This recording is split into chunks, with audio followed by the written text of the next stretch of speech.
So it's Sisense, not Sisense. I'm the CEO. Pleasure to be here. So people ask me, what do we do? Who here knows what BI is? All right, not everybody, I assume. So if I meet, let's say, some parents at school and ask them, what's BI? So I ask them, do you watch soccer games? So who's better, Ronaldo or Messi? We have friends from Barcelona here. Messi. Yeah, unfair. Okay, so if you watch a soccer game or a basketball game, you always have stats about the game, MVPs, goals, assists, number of games, consecutive victories. That's stats about sports. BI is the same kind of stats, but about business and operations. Who are the most productive people? How are we doing in inventory, in sales, in all of that? Internet of Things is another driver. Basically, it sends a lot of data to the organization. That data needs to be meshed up with a lot of other things to be analyzed, understood, and get insights. That's the real impact of having the data. So a little bit about us. We're located in Tel Aviv and other places in the world. This is the team. Actually, this is the team 2 years ago. I think we're about 30. Now we're 120. So picture is a little outdated, but we couldn't fit 120 people all over the world into a single picture. We have about 40 people in New York, 120 in all. We're a software as a service company. We sell to some of the largest companies in the world, also a lot of small companies. One of the things that's unique about us, we're inside sales, so it's not traditional enterprise sales. Everything is done over WebEx, email, and phone. Very fast sales cycle. And we're growing incredibly fast. I'll share some stats with you, like Messi and Ronaldo. So we grew from close to 0 sales 2 years ago and something to about $10 million in annual recurring revenue. We have over 600 customers. In Q4 alone, we've added 115 customers, and that may not mean much, but that's pretty much what we've added into the entire year prior. So exponential growth, growing incredibly fast, raised $50 million to date.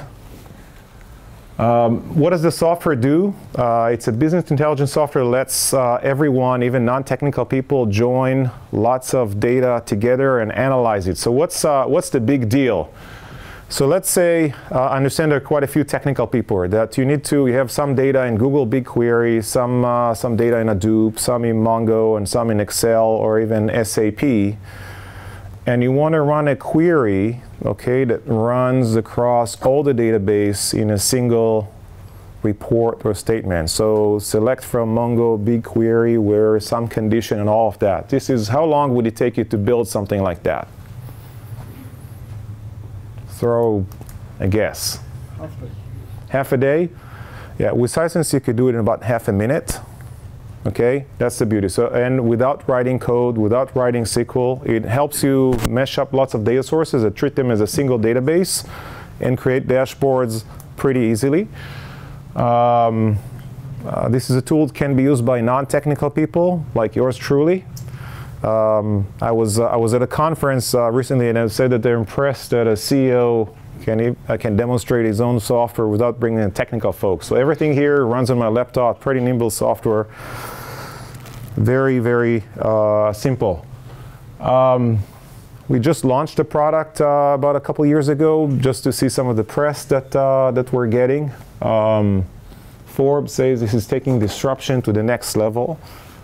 Wall Street Journal creating a steer in the world of BI. This one is my favorite, CDNet. The big BI boy will be in for a nasty shock. This is after they've seen Sisense for the first time. But don't believe the press. This is just kind of the customers that we have: Caterpillar, Kellogg's, Intuit, Target, Merck, NASA is using a product, Denon. You can see lots of big companies, but also lots of smaller companies. You see some of the startups like Fiverr and Fusion.io and Wix. Because the software is so simple, you don't need an arm and a leg and a big fortune to use the product. So it's not for the Fortune 500, it's for the Fortune 5 million. We made it so simple that every company can use it, and that's the big deal. So why is everybody talking? Why are we getting these headlines? Why are people buying us? If you look at just a brief overview of the history of business intelligence, there is the first generation of business intelligence, the people who invented it, the company like Cognos and MicroStrategy and Business Object, first generation. Because you couldn't run reporting on operational database and transactional database because of the computational intensity, what they did, they created OLAP in a data warehouse. You pull all the data from the organization to a single data warehouse, and then you can run reporting. Works great, very robust, scalable product, can deal with lots of data, but difficult to use, sold to IT departments, expensive, and not business user friendly. If an analyst in finance wants to create a report, they need to send a request, take 3 or 4 weeks, and they need to wait in a queue until they get the results. Then there is a second generation of the much more nimble in-memory product. The idea is, and that was pioneered by ClickView, a Swedish company, is actually doing pretty well, and later on Tableau. You don't need all the organization data. Let's take a small amount of data, can fit inside the computer's RAM, and then let everybody can use it. And in fact, it's a much more friendly product, very agile, and these companies are growing at a much faster pace. Sisense is the next generation that combines the power of the dinosaurs, the old school BI, with the agility of the second generation. So the first generation was disk-based, second generation in-memory. Sisense is in-chip, okay, which is faster, easier, and more powerful. We'll talk about it in a second, and we'll understand how the technology works. So even though we're going to talk about technology, we're not selling a piece of technology. Sisense is packaged software that you could download, trial, and play with. It's a complete application. It's very easy to use. It includes a high-performance analytical database. Drag and drop data extraction allows you to connect to data, any types of data, Google BigQuery, all the SQL database, files, web services. Everything can be connected and treated as a single database. And web visualization tool, create dashboard charts, analyze data very, very easily. It runs on premise or on cloud, any way that you want it. Here's a simple customer. This is one of the top US retail chains. I can't mention the name for reasons that you'll understand, but they're using Sisense to prevent theft within stores. So what they're doing, they have about 2,000 stores nationwide and about 10 different data sources from point of sales, inventories, surveillance cameras, and lots of other devices. And they're analyzing, for example, if Gillette Mach 3s are disappearing from aisle 4 in 4 stores within a 25-mile radius, then they know someone with some evil plans is walking around the stores, and they can cross the data. Now, the amazing thing about it, that this was done by a non-technical person. The person who created the application doesn't know SQL, never wrote a single line of code. He's in fact an ex-deputy sheriff by education. He was able to do everything on his own by dragging, joining, and connecting all these databases without talking to IT, without spending an arm and a leg. And that's a very typical application. Non-technical people that know what they want, creating an amazingly complex application. Any questions so far? Feel free to interrupt, ask. Please. About video surveillance. So you have to convert the video data to some database information. True. So yeah, we do not convert the data, but they have, for example, let's say what kind of people are working around aisles at what time of day. So there is structured data that is annotations of the video that is generated automatically. We read that data. So if you talk about structured, you also can handle unstructured data? Yes, not video or audio. We don't do the processing, although a lot of our customers do. They do the processing outside. Text, yes. Yes.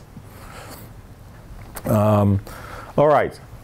So what on earth is in chip? Remember, there's in database, in memory, in chip. So first, to be clear, what is it not? We're not a hardware solution, okay? It's a software-only solution that works very intimately with the hardware.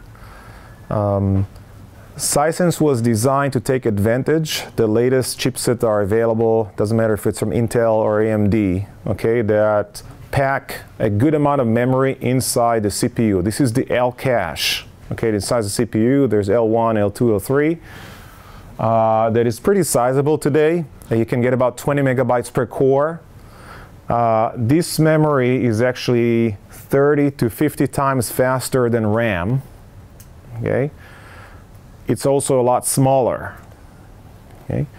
What we're doing in essence, and I'll talk a little more about it, is we're actually storing the data inside the L cache, compressed, okay? And that's why the processing is a lot faster than memory. Now you ask, hey, Amit, but this is also a lot smaller, right?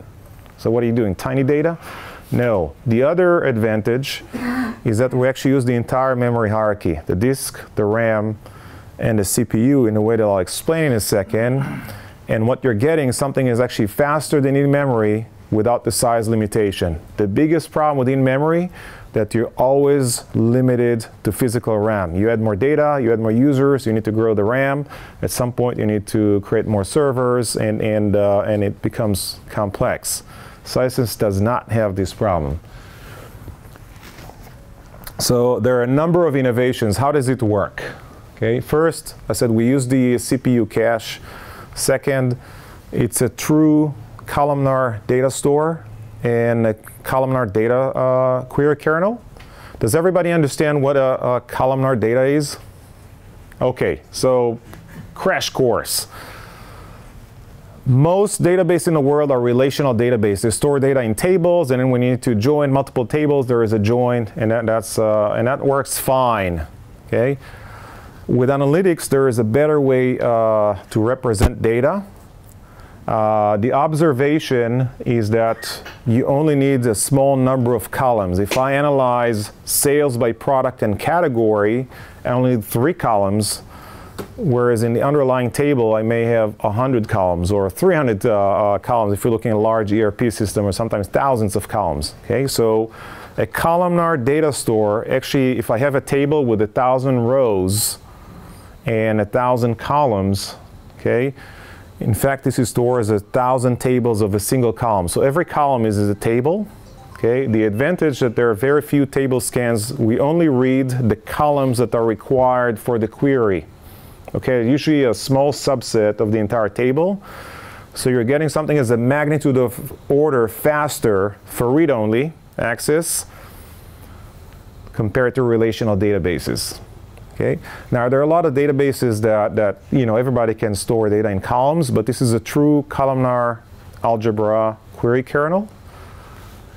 It is extremely fast. So first problem that we solved, there isn't a lot of data movement between the disk and the RAM, okay, because we only bring the columns, very small number of columns that are required for analytics. Then every column is being sliced into small chunks that can fit inside the CPU. Okay, cache, 20 megabytes, 4 megabytes, and the software is dynamic, so I understand what resources are available. For example, I'm running it here on my laptop, and it'll still work. Maybe not as fast, but it'll work. And then the data is compressed inside the CPU, and decompression happens at the hardware level. Okay. So the other advantage of columnar databases is that they lend themselves to very strong compression. Okay?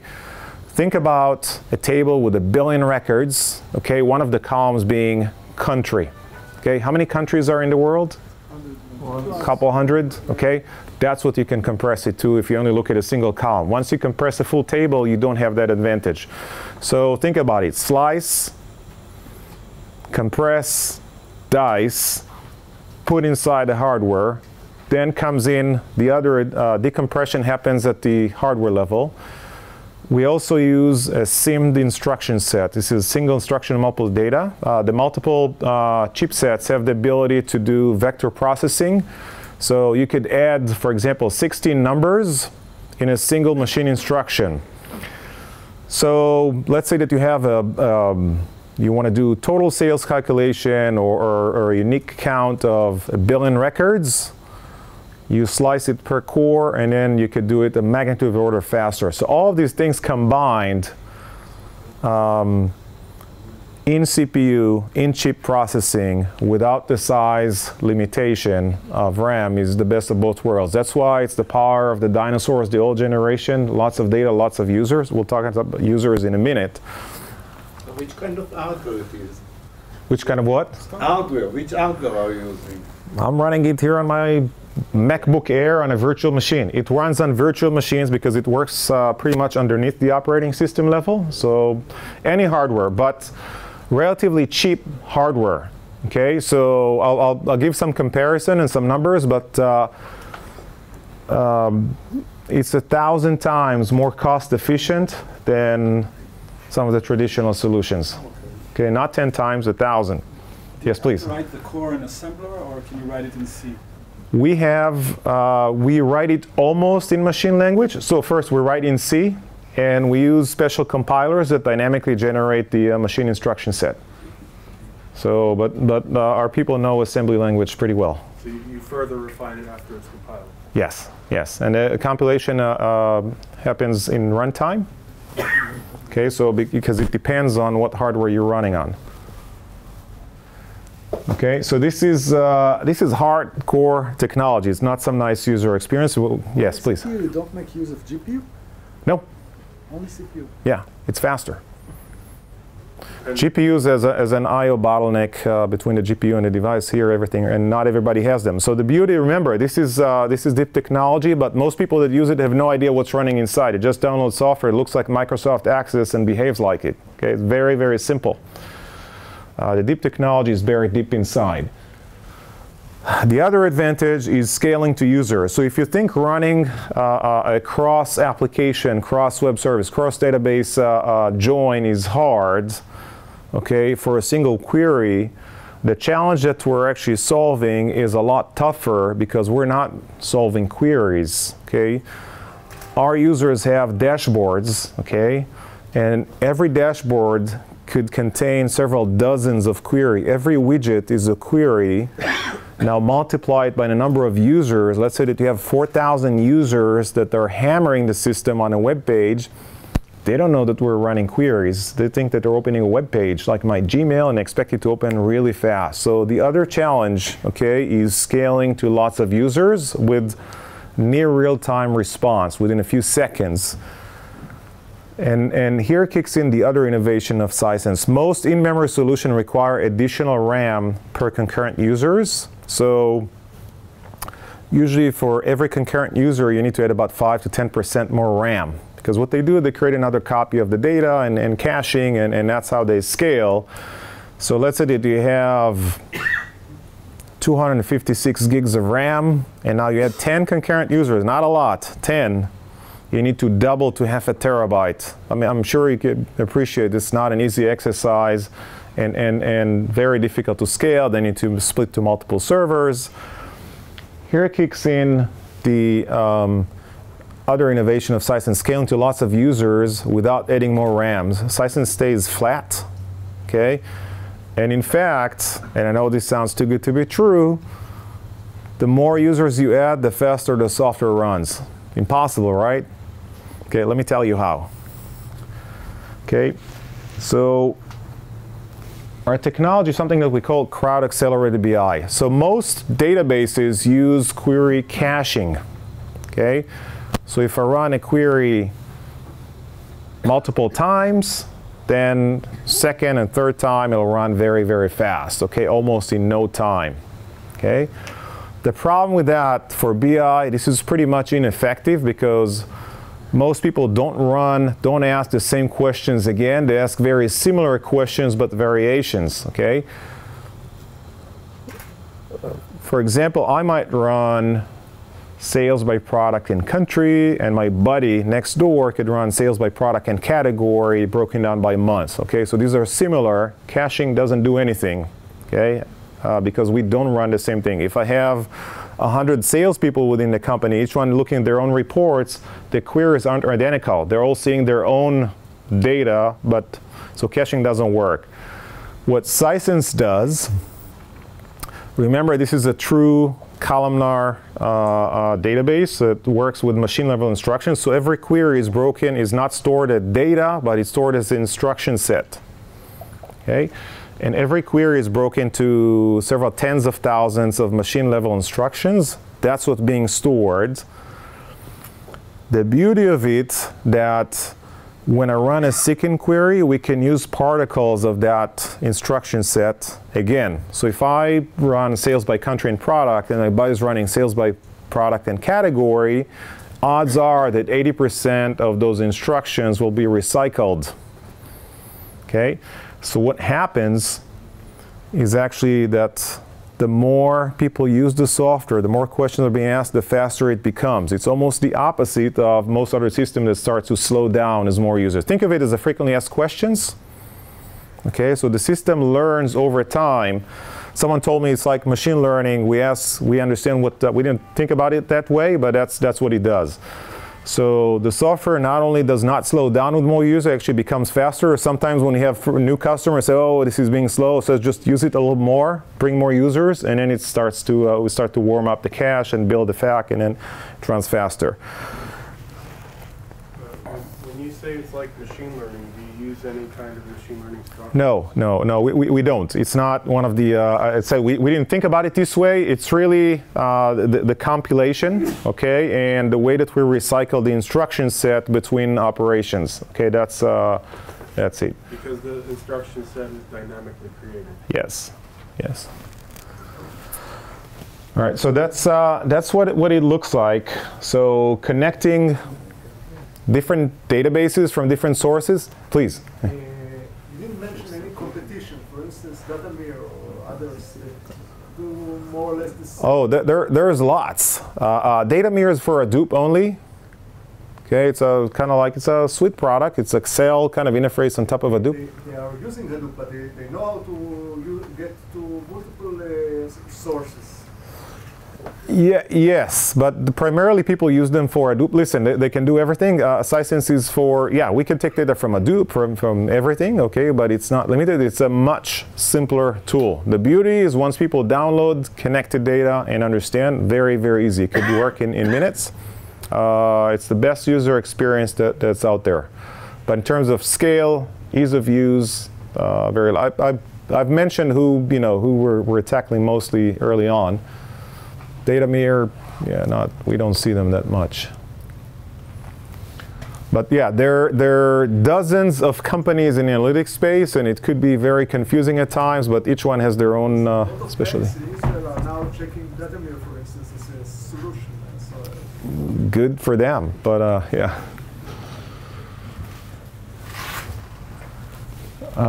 Okay.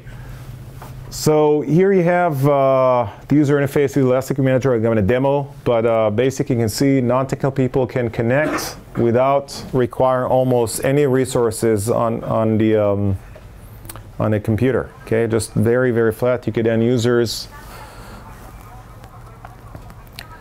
In terms of comparison, about 100 times more data, 10 times more users, and easy data joins compared to traditional in-memory solutions. So usually in-memory solutions are, or at least the agile one, the most popular one, can deal with several million, several tens of millions of records. Sisense can easily deal with billions of records, 2 magnitudes of order faster, thousands of users versus tens of users. And the real good thing is the ability to do joins on the fly. Most of these data warehouses, appliances, pre-create the schema and the joins because it's computationally intensive. With us, we do everything in runtime. There's no pre-sorting, pre-aggregation, pre-joining of data. Everything is done in runtime. So that creates a much better user experience because people don't know what they want, how they want to look at the data, and here they don't need to decide. It's done on the fly, and that's the beauty of it. Just for comparison, this is when we first launched the product a couple of years ago at Strata in New York. everybody was talking how their big data is bigger than everybody else. We actually demonstrated. We took a $750 Dell laptop, okay, with 8 gigs of RAM, okay, and we demonstrated you can crunch a terabyte of data on an 8 gigs machine. Okay, we call it the world's smallest big data analytics solution. That's got a lot of press, and then people are lining up. Went to Strata in Santa Clara a year later. We said, okay, what are we going to show this time? We took a standard Dell server that we bought online that is costing sub $10,000, and we processed, we called the trip at 10, 10 terabytes in under 10 seconds, under $10,000. Okay, and that, people voted us, people had to text for their favorite solution at Strata, and Sisense won. So we're the American Idol of BI, if you like. For comparison, if you look at all the traditional, stacks of Netezza, Teradata, and all of them, these are databases alone. Okay, you're looking at around with services and hardware and everything about $1 million per terabyte. Okay, Sisense is really makes this kind of technology available to any company. Very, very affordable, easy to use. So that's the gist of the technology. I'll take some questions right now. Please. Does every query runs full scan, or you have some kind of indexing? Or? Yeah, of course we have indexing. It doesn't run a full scan. Plus, remember, it's a columnar, so really there are very few disk scans for most of this stuff. But columnar implies full scan. Sorry? Columnar database implies full scan. No, not necessarily. Remember, we have the caching and the in-memory, so very, very little movements of the disk, if at all. Please. Is the product the same for a customer like Target versus smaller one like Fiverr? Yeah, same product. Everybody gets the same. And you pay per seats? It's per seat and size of data. So we were once called the Robin Hood of BI. So we took from the rich folk what the rich folks could buy and make it available for everybody. But it's the same product. Can you also handle with non-columnar, like a hierarchical database or whatever? No graph databases. It's mostly tabular data in columns. Hierarchies, if they're fairly simple and straightforward structure, but not trees. Please. Real-time support? It's near real time. We're adding streaming capabilities this year, but right now most of our applications are could have a leg of a few minutes, but it's not real time like in financial markets or.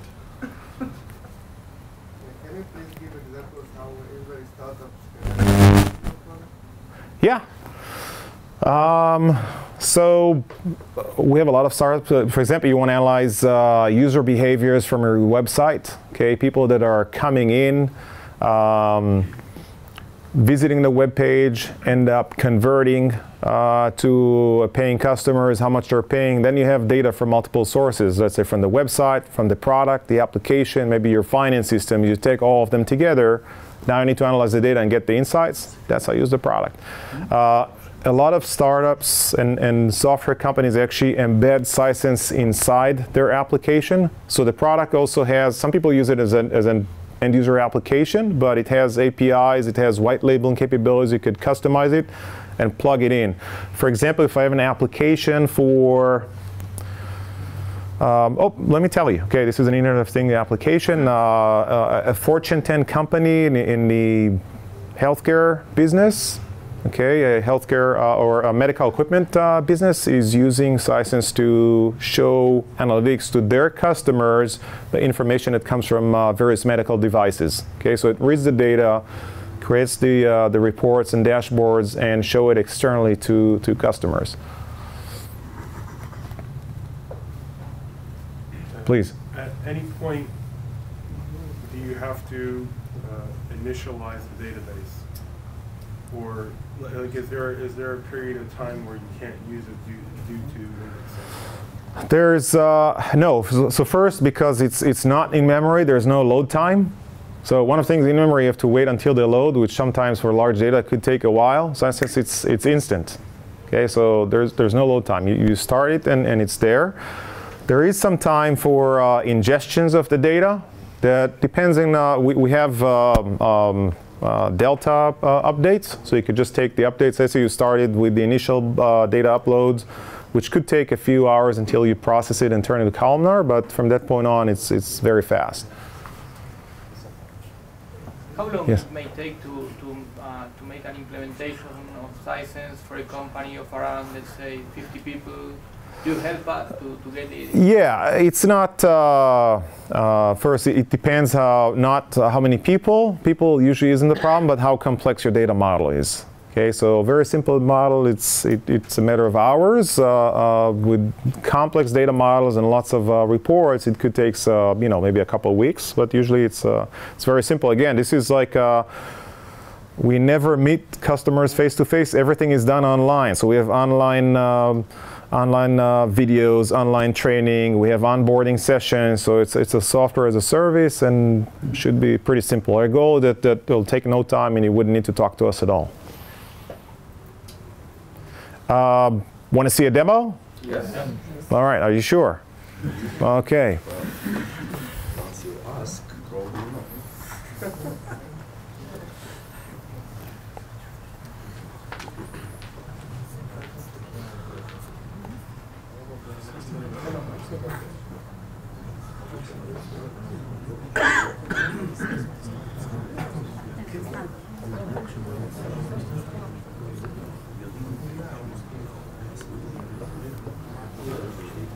All right, so first I'm launching the ElasticCube Manager. ElasticCube is a core technology. That's our database. That's the server, okay? And now I'm going to create something like a Teradata or a HANA, but very simple. You can see it's non-technical. This is very non-intimidating. Documentation, technical support, everything is inside. You even get a tree for free. Okay, so first thing, I'm going to create an ElasticCube, which is a database. Let's call it IoT TLV. Okay, and that's voila. Okay, so now I have a fully functional. It doesn't do anything exciting. It doesn't do anything at all right now, but it is a fully functional database right now. All we need to do is add some data. All right, so you could connect. How do you add data? It's not rocket science. You just click the Add Data button. And now, again, without writing codes, you can add all the SQL database, Postgre, ODBC, Teradata, Hive, custom Salesforce. So think about it. You could do a join between a web service and a database and Hadoop, treat them as a single database without worrying about the technicalities, how they're being joined in a fast performance. So I'm going to take my SQL database that I have here. All I need is just the credentials, and then I can see what data is available over there. I'm going to take an HR database. Again, it's not huge, but it's fairly large. I think it's running on a virtual machine here on a laptop. This is an HR database of a company with 300,000 employees, okay, and 10 years worth of payroll. Okay. I've had people from a company that was about that size and asked them how long would it take them to create an application that allows thousands of users to analyze data from a database. And I said, oh, 3 months. So I said, let me show you how I do it in 3 minutes. Okay. So all I need is just click OK, and now I can see which tables are available over there. I can select all of them, or some, and click Add, and voila, we're almost done.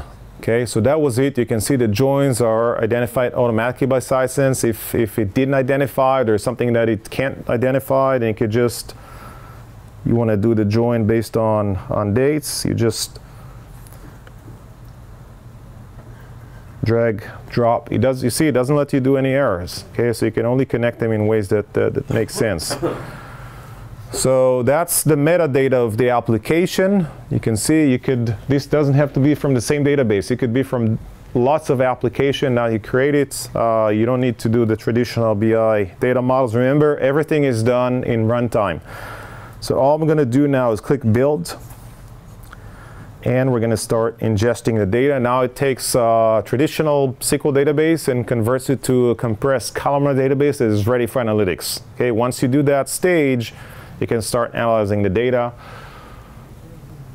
It'll take a couple of minutes probably. And this time we can do karaoke or tell some jokes, or you can ask some questions. You can see how quickly it's working. 2 seconds, 100,000, 300,000, 100,000. Very, very fast. And again, this is by no means production level machine. 1 million, 2 millions. Very, very fast.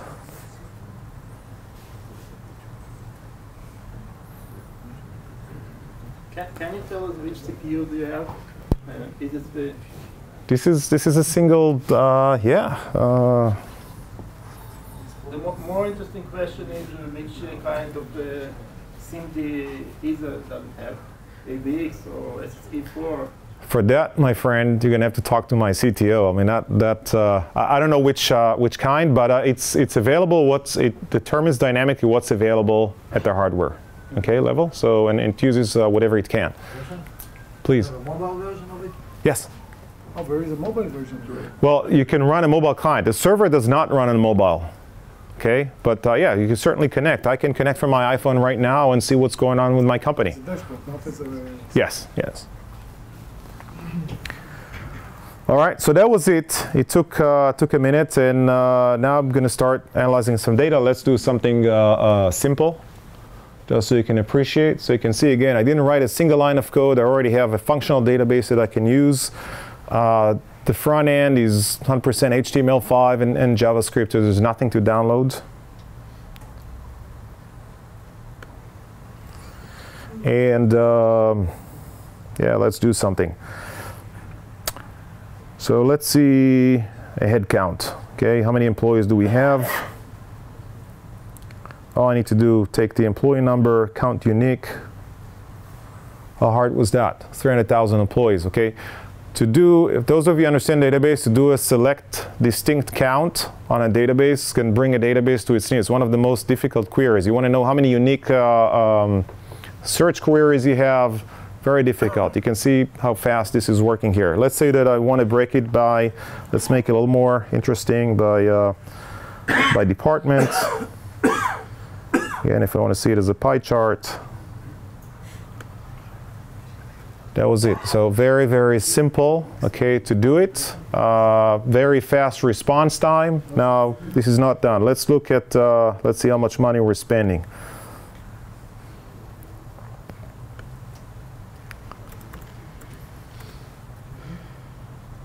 Okay, salaries. And I want to take it by, let's say by date.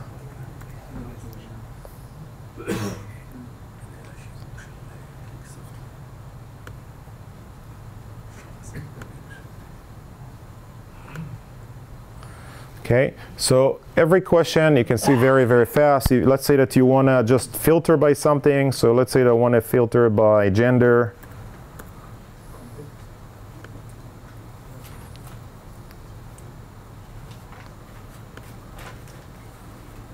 That's all there is to it. Okay, so now I can start bringing it online. And you can see how responsive this is. It's not a MapReduce script and I need to write and wait for 6 hours until it comes back. Very large data sets, cross tables, cross application. And this is how you can create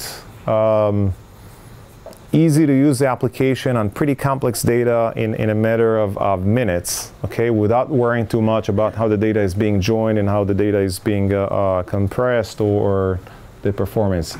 So that's a very simple application, but you could appreciate how simple it is to do with a few more hours of work. You could create really amazing application that people can use. That's why we're growing so quickly. We want to make the product not more powerful than other tools, but a lot simpler, that people can download and get going really, really quick. We invest a lot of time in testing how many people actually download the product, how many of them can create a dashboard, what percentage actually convert, and we fine-tune and polish the application on an ongoing basis. So it's not just the technology, but the user experience is something we're very focused on. Please. It keeps traceability to the source, what kind of database the piece of data is coming from? Yes, of course in Elasticsearch we know, because when you run updates you need to know where to go and bring the data again. What I did here manually is done automatically, okay, all the time.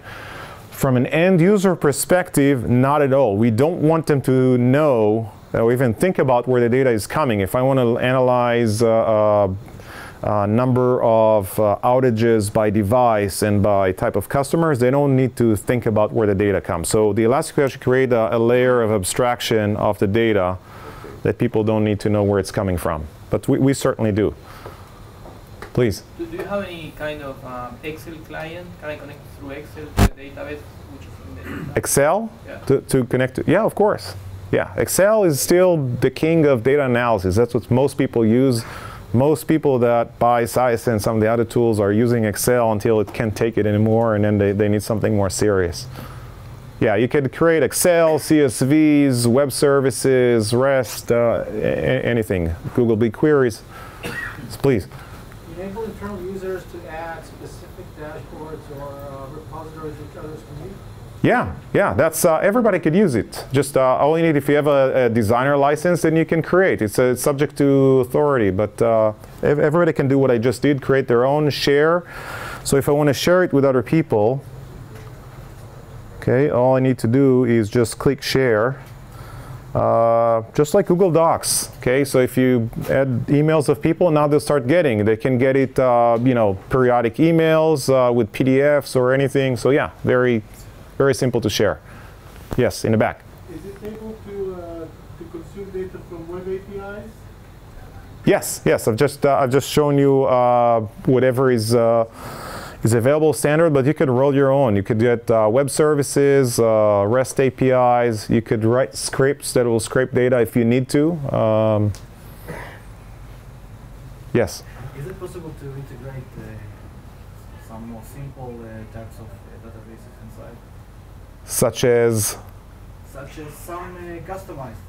For example, I have some device which runs on microcontroller that collects data. Possibly. First, we have generic stuff like CSV and ODBC, which covers pretty much everything. So if it's not supported, but yeah, MongoDB, Hadoop, SQL databases. A very small device which have very small memory, and it can't support GDBC and other things. It just can transmit some very small pieces of data onto the internet, for example, to the server. Yeah, so from the server, I assume you accumulate it somehow. And my question is it possible to configure the server to receive this data properly? Usually, I don't know, let's take it offline, but usually the best practice, you don't go and pull all the devices. The device is pushed to a central repository, and then you can read that in whatever format that is. But, you know, pretty much 90% of the data in the world can be read one way or another. You might need a transformation, but that's it. Okay, I mean, just in order to use the service, I must support all these interfaces that you show. Well, listen, there are lots of what people, they create a CSV file and then they upload it, and that's always possible with almost all software. Yes, my friend. All optimizations you mentioned, do they work only for numeric data or also for textual strings and any kind of unstructured data? I mean, the types that we suppose, text, numeric, time, like for example, series. Search, find all the rows with string. Yeah, listen, if what you're trying to implement is a search engine, this is probably not the best. It does have some search capabilities, but it's not a text search tool. There are tools that will do a better job, okay? The beauty is that you can join all types of data together, okay, and ask difficult questions that combine all of them. But as a pure text search, it's probably far from being the best of its Second kind. question, is time series data is a good fit for Sisense? Oh yeah. Yeah, absolutely. That's good.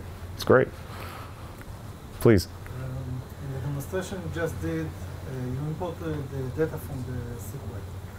Now the database is keep on changing, growing. Yeah. Do you need to import it again? You could do just the deltas. So use timestamps or. You do it on a schedule? Or Yeah. So it's a scheduled job. You could do it every hour, every minute, every day, every week, depending on the application. Yeah. So I did it here manually, but that process is almost always scheduled that people do periodically. Sometimes they reread the entire database, and sometimes just the deltas. But it depends on the data that you're looking to see. Yes. Do you have an auto-sync feature to sync all the database automatically without manual interference? To think about the database, didn't think about it yet. Sync. Yeah. So that's what I just said. Yeah. So this is yeah. You said earlier that there's a delta. Yeah. So you just bring the changes and you bring them up to date. Of course, the data has to lend itself to something like that. So you need to have a timestamp or a counter or something that allow to understand what has changed. And of course, no deletions, just add and updates. But There's an internal timestamp for all files. files, yes, but not all database if it's not in the schema. Yeah, but definitely yes, if the data lends itself to delta. Okay, one more. Not all at once. All right, if you have more questions, you have my Twitter handles. You can find me on LinkedIn, and I'll still stick around for a little bit. Thank you very much. Have a great day.